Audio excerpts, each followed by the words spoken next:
Kalau kamu nonton video ini dan langsung praktek, keuangan kamu bisa berubah total dalam 6 bulan ke depan. Dan aku nggak ngomongin soal investasi yang aneh-aneh, tapi aku bakal bahas sesuatu yang sering banget dilupain orang, yaitu fondasi keuangan yang penting banget biar kamu bisa hadapi dan bahkan cuan di ekonomi 2025 yang chaos ini. That's why di video kali ini, aku akan sharing cara untuk cek kondisi keuangan kamu dalam 5 menit aja, cara untuk bangun fondasi keuangan yang kuat, cara pakai ChatGPT untuk bantu kamu hemat, nabung, dan bikin strategi keuangan, dan kalau kamu benar-benar serius mau dibimbing, di akhir video ada kabar baik. Yuk langsung aja kita mulai. Oke, kalau kamu mau glow up secara keuangan, pertama-tama yang kamu lakukan adalah sehatkan dulu keuangan kamu. Oke, nah ada 3 level kesehatan keuangan yang kamu harus lulus, baru keuangan kamu bisa disebut quote-unquote sehat. Nah, kita mulai dari yang paling pertama dan paling basic dulu, which is level 1, cash flow positif. Apakah pemasukan kamu setiap bulan lebih besar daripada pengeluaran? Oke, nah coba kamu cek mutasi rekening kamu gitu. Nah kalau tiap bulan kamu malahan keuangannya itu minus, pengeluaran lebih besar daripada pemasukan, nah artinya ini harus dibenerin dulu sebelum kamu mikirin investasi atau strategi keuangan lain. Caranya yang pertama itu dengan kurangi pengeluaran gitu ya. Jadi sementara kamu jangan boros-boros, ya hemat dulu lah gitu. Terutama untuk pengeluarannya nggak penting gitu. Nah bahkan kamu bisa nih, aku ada tips. Kamu bisa tanya ke ChatGPT, kamu kasih daftar pengeluaran kamu dan juga pemasukan kamu gitu, pengeluaran kamu apa aja dan berapa aja dalam sebulan, dan kamu tanya ChatGPT, tolong bantu identifikasikan mana pengeluaran yang masih bisa dikurangi.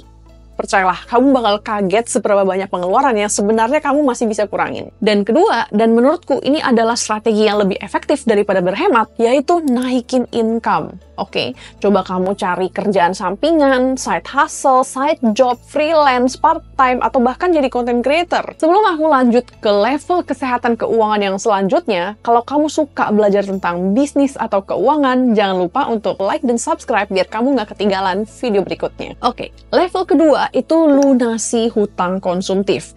Nah, ini tuh seperti pinjol atau hutang kartu kredit yang udah numpuk dan menunggak, udah berbunga-bunga. Oke, itu segera dilunasi secepatnya biar bunganya nggak makin tekor. Oke, tapi kalau misalnya kamu ada hutang yang produktif seperti hutang modal usaha atau mungkin kredit rumah atau kredit kendaraan, itu masih nggak apa-apa. Yang penting cicilannya itu nggak lebih dari 30% income kamu. Kel, kalau misalnya aku punya hutangnya lebih dari 1, harus lunasin yang mana dulu nih biar nggak makin tekor? Nah, pas banget karena aku punya ChatGPT Hacks buat kasus ini gitu. Caranya, kamu sekarang list down semua hutang yang kamu miliki, pokoknya berapa, habis itu cicilannya berapa tiap bulan, sama bunganya itu berapa. Oke, habis itu kamu kasih itu semua ke ChatGPT, lalu kamu tanya, tolong bantu bikinin strategi pelunasan hutang dengan cara yang waktu paling singkat dan juga bunga paling ringan. Level kesehatan keuangan yang ketiga itu adalah dana darurat. Nah, biasanya idealnya itu sekitar 3-6 bulan pengeluaran pribadi. Nah, tapi ini asumsinya kalau kamu menanggung biaya hidup kamu sendiri, satu orang gitu. Kalau misalnya kamu ada menanggung biaya hidup anggota keluarga atau istri atau orang lain kayak gitu, berarti kamu harus kalikan jumlah tanggungan. Contohnya seperti ini. Misalnya kamu menanggung biaya hidup sendiri plus orang tua, papa dan mama gitu. Berarti yang kamu tanggung total 3 orang. Diri sendiri, papa dan mama. Berarti dana darurat yang kamu butuhkan adalah 3 bulan pengeluaran kali 3 orang. Gimana caranya untuk mengumpulkan dana darurat dengan cepat? Cara paling gampang adalah kamu lihat di rumah kamu ada barang atau gadget atau barang-barang apa yang udah nggak kepake lagi gitu. Nah, itu dijual. Pasti kamu kekumpul lah beberapa uang gitu yang bisa membantu biar dana darurat kamu cepat terkumpul gitu. Kalau sudah terkumpul, nah mungkin kamu bingung, simpen di mana? Oke, yang paling penting adalah kamu simpen di tempat yang aman dan liquid. Liquid tuh maksudnya gampang dicairkan saat kamu butuh. Nah, itu bisa rekening bank yang terpisah, atau kalau kamu mau lebih cuan dikit, itu reksadana pasar uang. Tapi, disclaimer-nya, kalau kamu taruh di reksadana pasar uang, untuk cairnya butuh 2 hari kerja. Tapi kalau kamu taruh di rekening bank biasa, memang nggak dapet cuan gitu ya.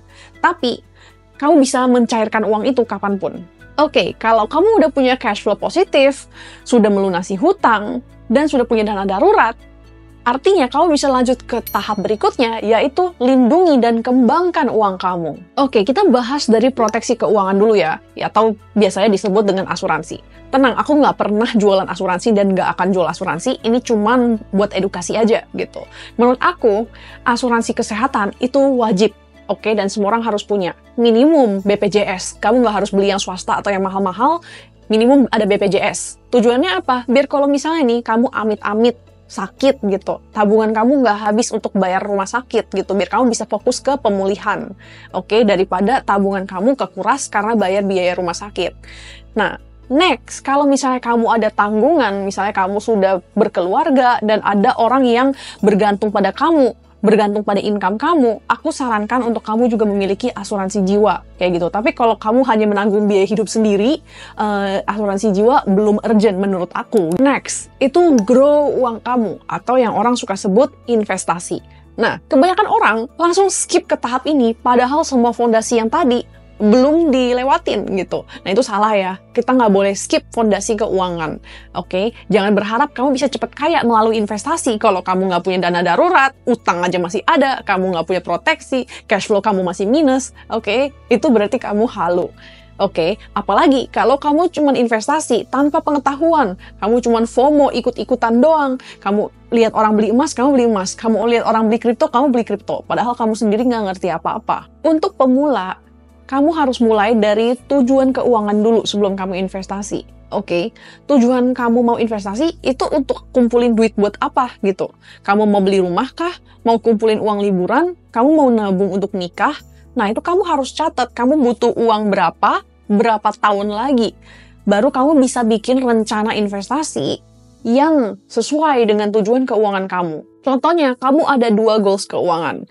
Yang pertama, kamu mau kumpulin 50 juta untuk DP mobil 1 tahun lagi, dan kamu mau kumpulin 300 juta untuk DP rumah 5 tahun lagi.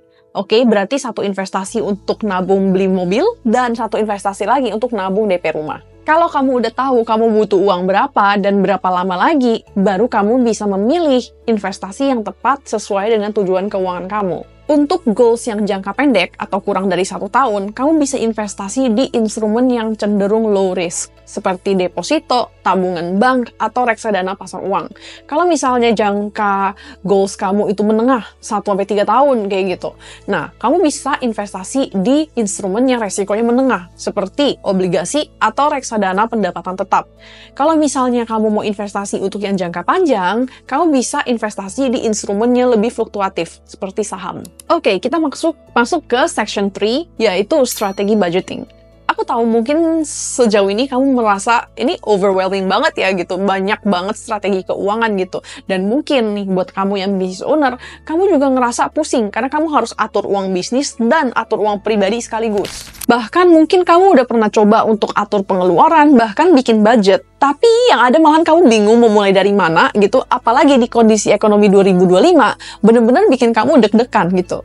Nah, that's why aku bikin webinar cara atur budget untuk bisnis dan pribadi di ekonomi 2025. Oke, nih. Dan ini akan diadakan tanggal 17 Juli 2025. Di webinar ini, kamu akan belajar kondisi ekonomi 2025 dan kenapa budgeting tuh penting banget.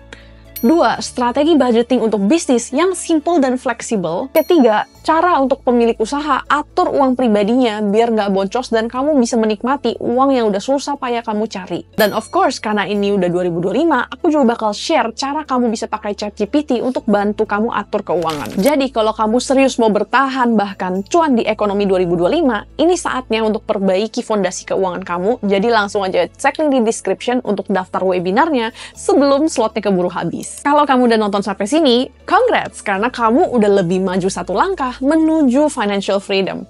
Nah, tapi ini aja nggak cukup, karena financial freedom itu nggak cuma ilmu doang, tapi juga habits yang kamu lakukan setiap hari itu sangat mempengaruhi apakah kamu bakal mencapai kebebasan finansial atau enggak.